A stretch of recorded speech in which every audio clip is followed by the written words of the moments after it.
व्यापार और परिवार।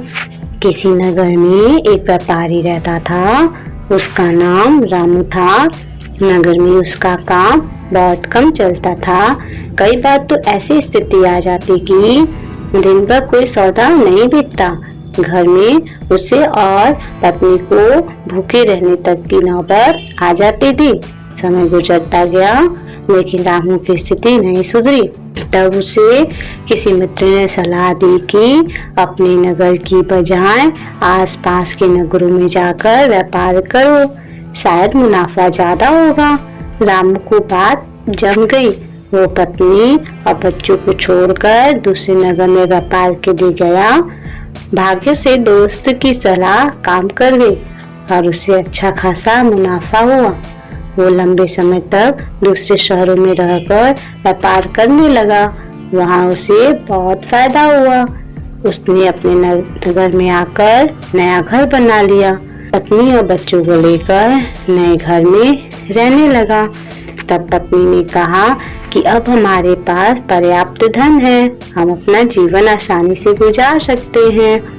आपको अब दूसरे नगरों में नहीं जाना चाहिए, हमारे साथ यही रहिए। बच्चों को भी अपना कुछ समय दीजिए। रामू ने कहा, मैं अभी और धन कमाना चाहता हूँ ताकि तुम लोगों को और बेहतर जीवन दे सकूं। हमारे बच्चों को वैसे दिन ना देखने पड़े जैसे मैंने और तुमने देखे हैं। पत्नी ने कहा, लेकिन धन कमाने में जो समय गुजर गया है वो फिर लौट कर नहीं आएगा। हम जीवन में साथ रहने के आनंद से वंचित रह रहे हैं। रामू ने जवाब दिया, बस कुछ साल और व्यापार कर लेने दो। हम इतना धन इकट्ठा कर लेंगे कि हमारी पीढ़ियों का जीवन आसानी से गुजर जाएगा। व्यापारी फिर चला गया। कुछ साल और बीत गए, बहुत धन आ गया। व्यापारी ने फिर नदी के किनारे एक सुंदर स्थान पर बड़ा सा महल बनवा लिया। पूरा परिवार इसमें रहने लगा। वह जगह इतनी सुंदर थी जैसे कि स्वर्ग। तब व्यापारी की बेटी ने उससे कहा कि पिताजी, हमारा पूरा बचपन बीत गया लेकिन हम आपके साथ रह नहीं पाए। अब तक हमारे पास इतना धन भी है कि 5-6 पीढ़ियों तक हमें कोई समस्या नहीं आ सकती। अब आप हमारे साथ रहें। व्यापारी ने कहा, हाँ बेटी, अब मैं अभी थकने लगा हूँ और कुछ समय तुम लोग के साथ बिताना चाहता हूँ। मैं कल सिर्फ 2 दिन के लिए पास के नगर में जा रहा हूँ। कुछ पुराना बकाया धन वसूलना है, उसके बाद मैं यही तुम लोगों के साथ रहूंगा। व्यापारी का परिवार बहुत खुश हो गया।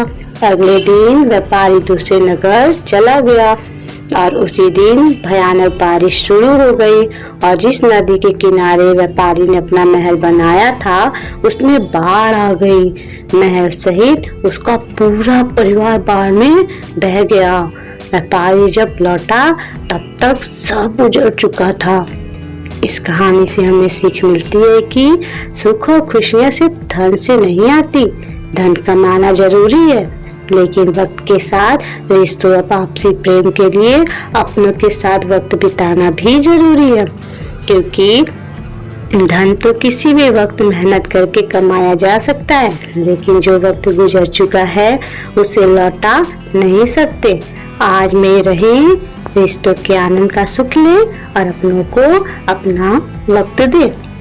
अगर इस कहानी से आपको कुछ सीख मिलती है कि परिवार के साथ वक्त बिताना कितना जरूरी है तो आप कमेंट बॉक्स में बताएं कि आप अपने परिवार के साथ कितना वक्त बिताते हैं। धन्यवाद।